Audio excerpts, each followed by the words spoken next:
प्राणनाथ प्यारे की जय। श्री कृष्ण कन्हैया लाल की जय। श्री राधिका महारानी की जय। श्री कृष्ण प्रणामी धर्म की जय। सर्व सुंदर साथ की जय। धर्मनिष्ठ धर्म पारायण सुंदर साथ जी, आप सबों को अंतःकरण से धन्यवाद देता हूं। आज फिर मैं एक वीडियो रिकॉर्डिंग करने के लिए बैठा हूं। अपनी बात मैं पूरी अच्छी तरह से बताऊं उससे पहले एक गुजारिश।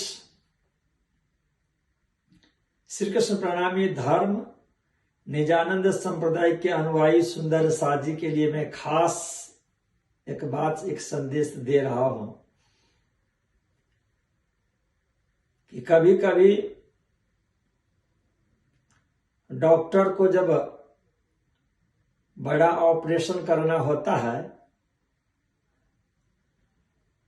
तो मरीज को, पेशेंट को हर तरह से ध्यान में रख करके, दिल में दया भाव रख करके तब वो ऑपरेशन करना शुरू करता है। पेशेंट को उस समय में अच्छा नहीं लगता है और पेशेंट के जो परिवार वाले होते हैं ना, उस समय जो उनका दुख और दर्द होता है वो देखकर सहम जाते हैं और उनको भी कभी कभी दिल में लगता है कि यार ये डॉक्टर साहब क्या कर रहे हैं। हमारे श्री कृष्ण प्रणामी धर्म निजानंद संप्रदाय के सुंदर साथ जी की भी परिस्थिति इस समय में ऐसे ही बन चुकी है। जब मैं दयासरवादियों के लिए शास्त्र सम्मत कुछ कठोर शब्दों का प्रयोग करता हूं तो उनके दिल तो छलनी हो ही जाते हैं, पर निजानंद संप्रदाय श्री कृष्ण प्रणामी धर्म के जो सुंदर साथ जी हैं,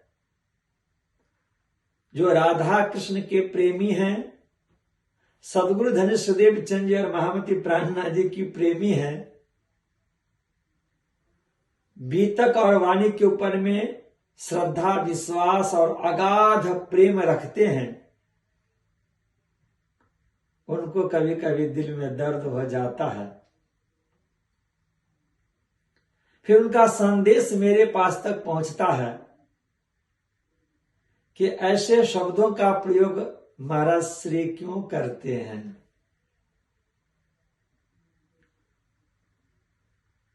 पर आपको मैं स्मरण दिला देता हूं कि उन शब्दों का प्रयोग इस समय में बहुत ही बेहद जरूरी इसलिए है कि उन्होंने सिर्फ किसी शरीर के अंग प्रत्यंग पर ही चोट नहीं पहुंचाया है, शरीर के अंग प्रत्यंग को ही काटने का कोशिश नहीं किया है, अंग भंग करने का ही कोशिश नहीं किया है, बल्कि संपूर्ण रूप से आत्महत्या का प्रयास किया है। मतलब आप नहीं समझ पाए, जो हमारा सिद्धांत, हमारी परंपरा पूरे विश्व ब्रह्मांड को अखंड करने के लिए, मुक्ति देने के लिए सदगुरु धनेश्वर चंद जी और महामती प्राणनाथ जी को निष्कलंक बुद्धा अवतार बना करके, श्यामा जी के रूप में अवतरित करके, सुंदरबाई के रूप में अवतरित करके, इंद्रावती के रूप में अवतरित करके, जिन स्वरूपों के द्वारा तारतम्य ले आया गया है, उस तारतम्य का जो प्राण है, आत्मा है, वह है श्री कृष्ण और परम धाम। उस श्री कृष्ण और परम धाम के ऊपर में कुठाराघात छद्म भेषी कर रहे हैं और हम मूक होकर के देख रहे हैं, कुछ बोल नहीं पा रहे हैं। वो तालिबान के आतंकवादी के रूप में काम कर रहे हैं और हम उसे हंसते हंसते स्वीकार कर रहे हैं। कभी आपने सोचा वितक और वाणी में हजारों ऐसी चौपाइयां हैं जिन चौपाइयों का भाव होता है कि तारतम ले श्री राज पधारिया थयूं ते सर्वने जान, सखियों कहे हमें आविने मरसों मरिया ते मूल ए धाम। गुजराती भाषा की चौपाई। लोग कहते हैं, जिनको मैं दया सर के अनुयायी, दया सर के प्रचारक, दया सर के मिशनरीज, जो मदिरा पान करके बंदर की तरह कभी इस डाली पे कभी उस डाली पे छलांग मारा करते हैं। कभी कहते हैं कि तारतम आया नहीं, कभी कहते हैं देवचंद को तारतम मिला ही नहीं, कभी कहते तारतम मंत्र ही नहीं है। तो निष्कलंक बुद्धा अवतार इस दुनिया के अंदर में असत को उड़ा करके सत्य की स्थापना के लिए आए हैं। उनका एक एक वचन ब्रह्मवाणी है, त्रिकाल सत्य है। दुनिया के हर एक एक प्राणी के उद्धार के लिए, कल्याण के लिए, अखंड करने के लिए उनकी वाणी है, उनका शब्द है। और फिर उनके लिए कहा जाए कि संप्रदायवादियों के लिए उन्होंने ऐसा कहा, समझाने के लिए ऐसा कहा। अरे भाई, पूरे दुनिया को अखंड करने के लिए, चाहे वो संप्रदाय किसी भी धर्म संप्रदाय के अनुयायी क्यों न हो, उनके लिए निष्कलंक बुद्धा अवतार का अवतरण हुआ है। उन सबों के लिए तारतम इस जगत में आया है। कहती हूं ब्रह्म सृष्टि को सुन से सब संसार, पर आपको कह दिया जाता है कि श्री कृष्ण नाम तो सिर्फ हिंदुओं के बीच में है। आप कभी मार्फत और कयामत की चौपाई को पाठ कीजिएगा, उसमें आती है चौपाई कि कृपा भई हिंदुओं के ऊपर घनी, हिंदुओं के ऊपर में परब्रह्म परमात्मा कृपा करके आए। आप देखिए ब्रजमंडल में परब्रह्म परमात्मा श्री कृष्ण का अवतरण हुआ, किस कौम में आए? सदगुरु धन श्रीदेवी चंद जी महाराज किस कौम में आए? महामती प्राणनाथ जी महाराज किस कौम में आए? भारतवर्ष की धरती और हिंदू परंपरा में उन्होंने पहले से ही दिल में ले लिया उस धरती को, उस धराधाम को और उस समाज को और उस धर्म में, उस संप्रदाय में, उस हिंदू परंपरा में आकर के पूरे विश्व ब्रह्मांड को तारतम का संदेश दे रहे हैं। पर कभी आप किरंतन के उस प्रकरण को पढ़िएगा, या औरंगजेब के शासन काल में हिंदू के ही फौज, हिंदू के ही जो औरंगजेब बादशाह के दरबार में रहने वाले, वो बंदूकधारी थे, तोप चलाने वाले थे। उनके साथ रह करके हरिद्वार में जाकर के मंदिरों को तोड़ते थे, मूर्तियों को हाथी के पांव में बांध करके घसीटते थे। वो कौन थे? हिंदू लोग ही थे। आज निजानंद संप्रदाय श्री कृष्ण प्रणामी धर्म में कुछ ऐसे छद्मवेशी आकर के वो सब कुछ कर रहा है। और उनके लिए जब मैं कठोर शब्दों का उपयोग करता हूं तो आपको दिल में दर्द होता है। तो मुझे कभी कभी लगता है आपको महाभारत की बात याद दिला दूं। जब महाभारत में पांडव विजय के ओर प्रस्थान कर रहा था, कौरव हार रहा था, तो कौरव को नेतृत्व करने वाले जो मेन था दुर्योधन, वो जल में जाकर के डूब गया था, समाधि ले लिया था सरोवर में। अब भीम का गदा इंतजार कर रहा था। उस समय में उस सरोवर से वो कैसे बाहर निकले, तो बाहर निकालने के लिए वहां पर कटु शब्द बोलना पड़ा, जिससे दुर्योधन अपमानित हो, और अपमानित जब होता है तो बौखला करके बाहर निकलता है। नहीं तो रामायण में आप जाएं, रावण का भाई कुंभकर्ण सो रहा था। यदि ऐसे हम नहीं कहेंगे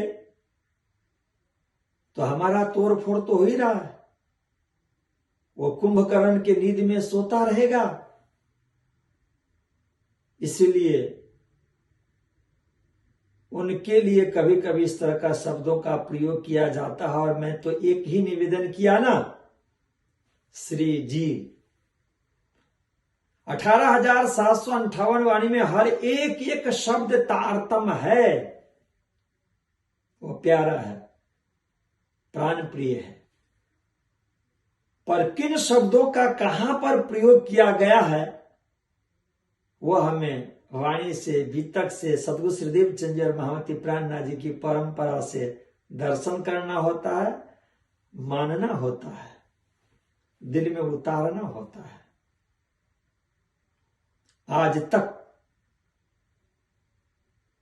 दयासर के अनुयायियों के तरफ से, उनके मिशनरियों के तरफ से वाणी वितक से कोई भी प्रमाण नहीं आया। जबकि वितक और वाणी के अंदर में ऐसे हजारों चौपाइयां निकलती है, प्रसंग निकलता है, भाव निकलता है।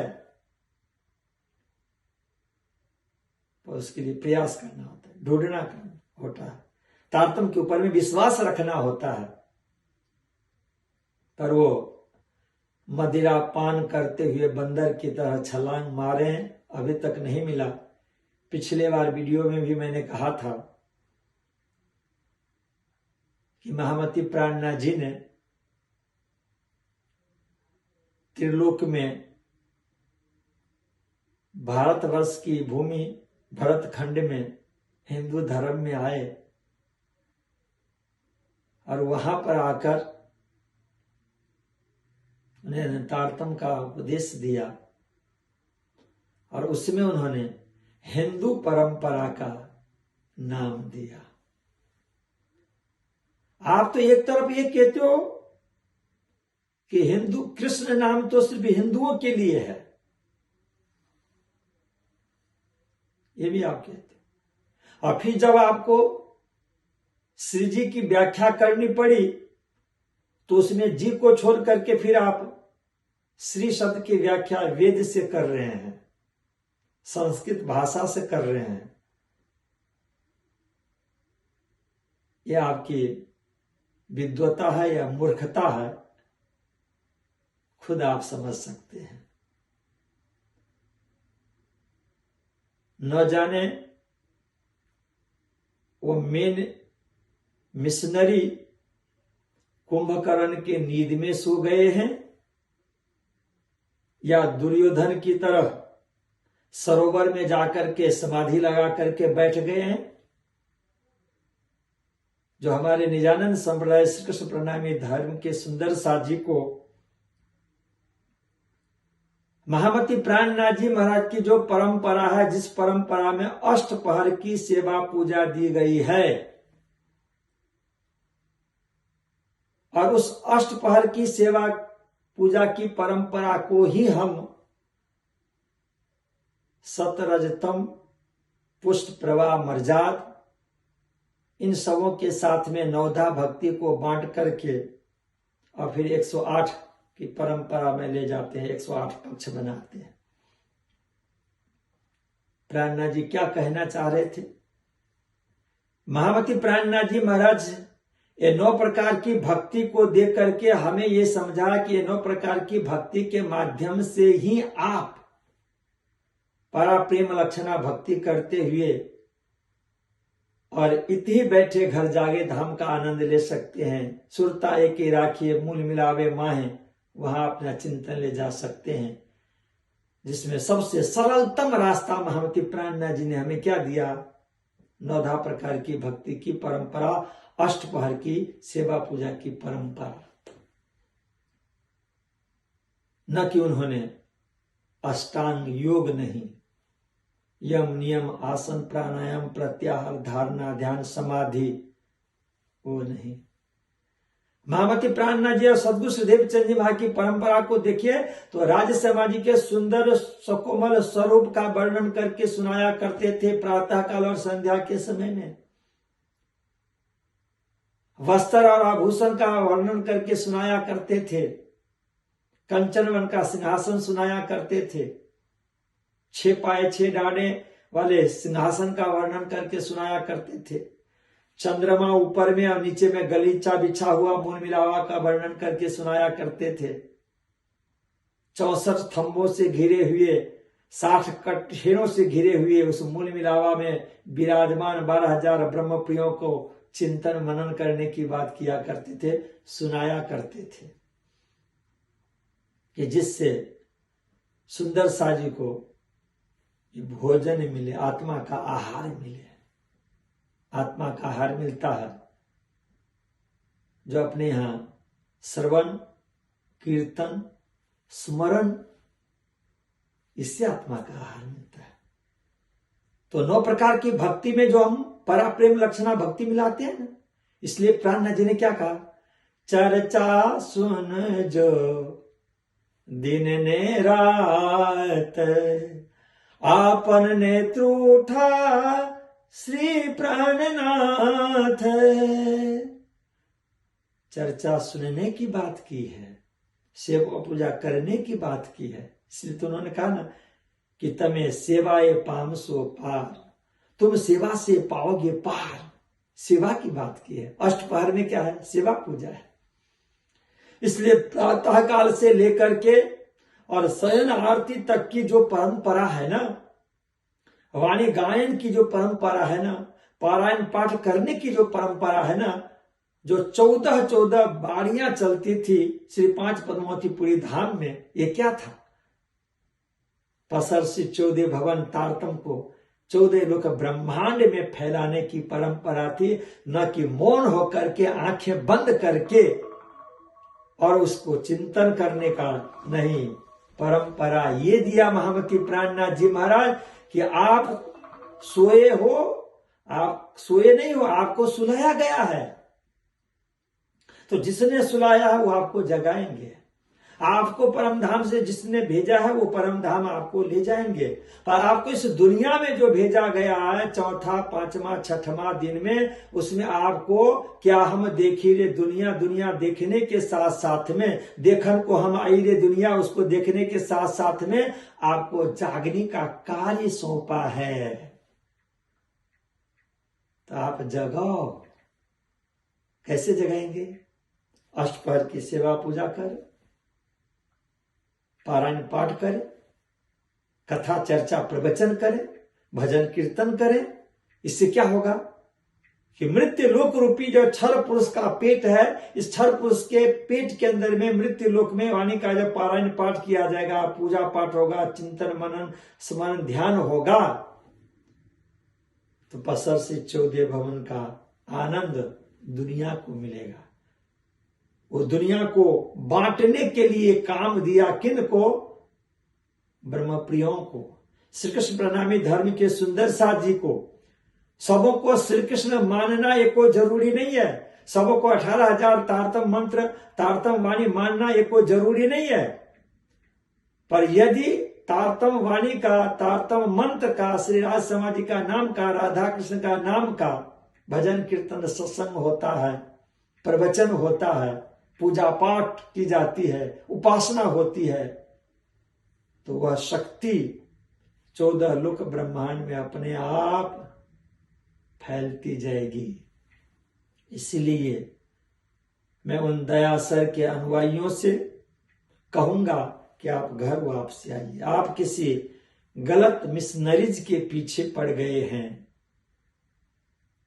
आपको वापस आना है, प्रेम से आना है। आपके पास हमारे श्री कृष्ण प्रणामी धर्म के जितने भी संत महात्मा गुरुजन हैं, प्रेम से जाएंगे, प्रेम से बातचीत करेंगे, आपको समझाएंगे वाणी और बीतक से। उन मिशनरियों के पीछे आप दौड़ रहे हैं जो गलत दिशा में आपको ले जा रहे हैं, वो आपको आलसू बना रहे हैं। आपने कभी बीतक में कथा नहीं सुनी है? श्री पांच पद्मावतीपुरी धाम में, श्री पांच पद्मावतीपुरी धाम में महामती प्राणनाथ जी महाराज के समय में कोई भी एक ऐसा क्षण नहीं था कि जिस क्षण के अंदर में उस परब्रह्म परमात्मा के स्वरूप को सेवा नहीं की जाती थी। सेवा करते थे लोग, दौड़ दौड़ करके करते थे, आंख बंद करके ध्यान नहीं लगाते थे, आलसू नहीं बनाते थे, खुद जगते थे और जगाते थे। तारतम अखंड करेगा कैसे?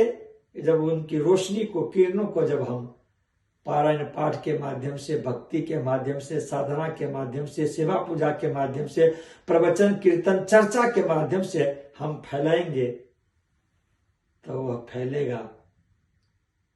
ये काम हम सभी संत महात्माओं का और सुंदर सा जी का कार्य है। ये कार्य हमें करना है। इसीलिए मैं आपसे कहूंगा कि महामती प्राणनाथ जी महाराज के शुद्ध सनातन परंपरा है। नवधा भक्ति में परा प्रेम लक्षणा भक्ति को आप संयोग कर दें। श्रवण कीर्तन स्मरण पाद सेवन अर्चना वंदना सख्य दास और आत्मनिवेदन की जो परंपरा है वह भक्ति अपने को दी है। इसलिए तो महामती प्राणनाथ जी ने कहा ना, ये जुगल किशोर को जाप है, जाप करने की बात कहा गया, उपासना की बात की गई है, भक्ति की बात की है, सेवा की बात की गई है, सेवा से पाओगे पार की बात की गई है। इसलिए आप फिर से समझें और हमारे जो प्राण प्रीतम है, जिसके अंदर में प्रेम भरा पड़ा हुआ है, वह नाम श्री कृष्ण जी। मैं आपको ये नहीं कहूंगा कि सागर श्रृंगार बात अलग नहीं है। रास से लेकर के कयामत तक के जितनी भी चौपाइयां है ना, एक लड्डू की तरह है। लड्डू होता है, लड्डू को आप किसी भी साइड से एक भी अंश निकाल करके खाएंगे ना, तो उसमें जो मिठास होगा एक साइड में, वो दूसरे साइड में भी वही मिठास होगा, बीच में भी वही मिठास होगा।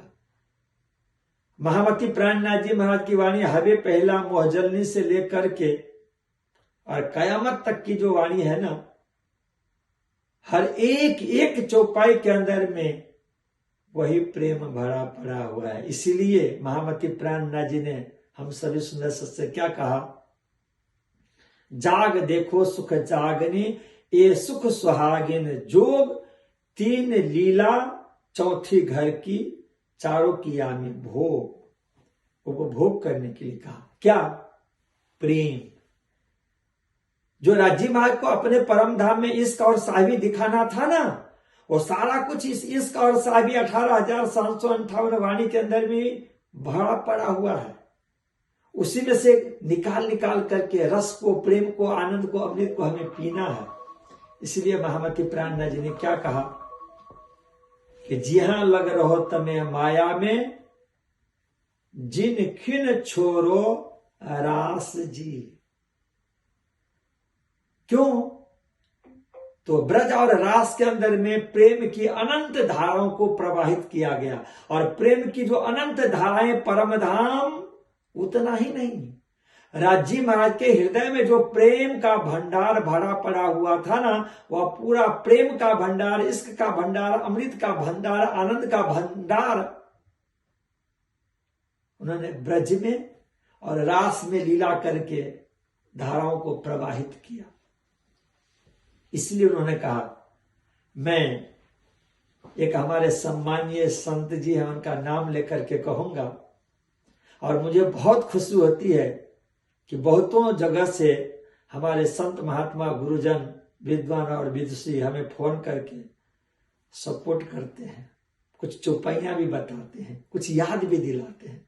हमारे एक सिलीगुड़ी के सम्मानीय संत हंसदास जी महाराज, वो हमको सपोर्ट किया करते हैं, कभी कभी चौपाइयां भेज दिया करते हैं। उन्होंने ये चौपाई हमें याद दिला दिया कि जी हाँ लग रहो तमे माया में, जिन खिन छोरो रास जी, ये महामती प्राणना जी ने कहा। अब उसको क्या कहोगे आप? ये असत्य है। रास चरण है, और जब चरण नहीं रहेगा तो घुटना कहां रहेगा, ये कमर कहां रहेगा, ये पेट कहां रहेगा, हृदय कहां रहेगा, ये माथा कहां रहेगा, ये हृदय कहां रहेगा? चरण तो चाहिए ही चाहिए ना।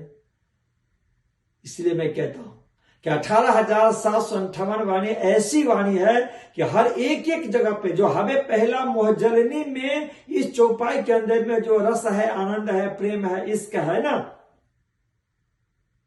वही और सागर जो मेहर में भी वही भरा पड़ा हुआ है। पर आप रस को, प्रेम को प्रकट कैसे करते हैं ना, वो आइडिया आपके पास में होना चाहिए। वो आइडिया है तो हर एक है। इसलिए प्राणनाथ जी ने कहा ना कि जिनसे जिनस मिलाइए पाइए मगज मैंने, तब हर एक एक को कड़ी से कड़ी जुड़े हुए हैं, सबके अंदर में आनंद है। इसलिए प्राणनाथ जी की चौपाई को मैं आपको याद दिला दूं कि ए इलम अंदर यूं कहता है, जो निस्बत देखे दुख। हम लोग जो बालो ब्रहर सबीन ब्रहरंगमा, ये जो गाते हैं ना, कितना दुख है, कितना दर्द भरा पड़ा। पर महामती प्राणनाथ जी ने कहा कि ऐसे जो दर्द भरे जो चौपाइयां हैं ना, उन चौपाइयों के अंदर में भी मेहर सागर और मूल मिलावा में जितना आनंद है उतना ही आनंद उसके अंदर में भी भरा पड़ा हुआ है। इसलिए प्राणनाथ जी की चौपाई को आप याद कीजिए, स्मरण कीजिए। ए इलम अंदर यो कहते हैं, जो निस्बत देखे दुख। निस्बत जो ब्रह्म प्रिय है, इस दुनिया में आकर के जो दुख देख रहे, उदयपुर वगैरह में जो दुख देखा ना, उनकी बात हो रही है। उस दुख के लिए क्या कहा? ए इलम अंदर यो कहते हैं, जो निस्बत देखे दुख। उस दुख में क्या है पता आपको? मूल मिलावा मेहर सागर में जितना आनंद है, सुख है ना, उससे 1 इंच भी कम नहीं है। और क्या कहा प्राणनाथ जी? जो निस्बत देखे दुख, उस दुख में 3 दुख में बक्का रस का, और है हक दिल के, राज्य मां के दिल का, है हक दिल के कई सुख। तो 18,758 वाणी जो है, तारतम की जो चौपाइयां, हर एक एक चौपाइयों में अनंत अनंत प्रेम रस भरा पड़ा हुआ है।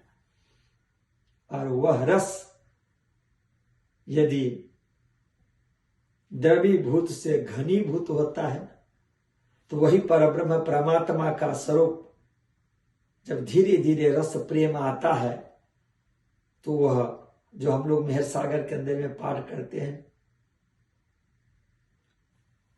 और सागर जो मेहर का सुभाती लेता, लहरे आवे मेहर सागर खूबी सुख समेता। अब इसके बाद में जो चौपाई दूसरी आती है ना, हुकुम मेहर के हाथ में, जोश मेहर के अंग, इसक आवे मेहर से बेशक इलम तिन संग। इलम से इसक आएगा, प्रेम आएगा, अमृत आएगा, और उससे आवेश का स्वरूप खड़ा हो जाएगा, राज्य का स्वरूप खड़ा हो जाएगा। और राज्य का स्वरूप जब खड़ा होगा ना, राज्य का स्वरूप, तो वही राज्य का स्वरूप और ब्रह्म परमात्मा श्री कृष्ण का स्वरूप, जिसे महामती प्राणनाथ जी ने कहा कि जिन देखी सूरत हक का इन शरीर के संपर्क से, जिन देखी सूरत हक का इन स्वरूप के संबंध साथ में जोड़ करके उनके लिए क्या कहा कि हुकुम मेहर जोश देखा भी मोमिन जाने ये सनन। जिन देखी सूरत हक का इन वजूद के संबंध हुकुम मेहर जोश देखा भी मोमिन जाने ये सनन। जब इल्म आता है उसमें से चिंतन करने से, मनन करने से, प्रचार प्रसार करने से इश्क प्रेम आनंद आता है, तो राज्य का स्वरूप आवेश स्वरूप खड़ा होता है। और फिर वह आवेश स्वरूप ही जब राज्य का हुक्म होता है, तो जो चौपाई अभी मैंने कहा कि जिन देखी सूरत हक का इन वजूद के संबंध, उनके ऊपर में क्या कहा कि हुकुम मेहर जोश जान ही मोमिन जाने ये सनन। तो हुकुम जोश और मेहर उस स्वरूप को, प्रेम के स्वरूप को आवेश के स्वरूप में हृदय में प्रकट करके दर्शन करवाते हैं। और जब दर्शन होता है तो वह स्वरूप होता है श्री राधा कृष्ण कंचन वन के सिंहासन पे बैठे हुए राजश्यामा जी, राधा कृष्ण का स्वरूप, जिसके लिए निज नाम मंत्र में निज नाम श्री कृष्ण जी अनादिक्षरातीत कहा गया, जिनके लिए महामती प्राणनाथ जी ने कहा जुगल स्वरूप को जाप है वह राधा कृष्ण का सुंदर स्वरूप। फिर मेरा प्रश्न वही का वही उन दया सरवादियों के मिशनरीज और मेन मिशनरी के लिए वही सवाल वही पे अटका हुआ है कि कब तक सरोवर में डूबे रहोगे, कब तक कुंभकर्ण के नींद में सोए रहोगे। जग करके सामने आ जाओ, सरोवर से बाहर निकल जाओ, इंतजार में है कोई गदा सब कुछ तोड़ने के लिए। इन्हीं शब्दों के साथ आज का प्रसंग यहीं विराम देता हूं। बोलो श्री प्राणनाथ प्यारे की जय।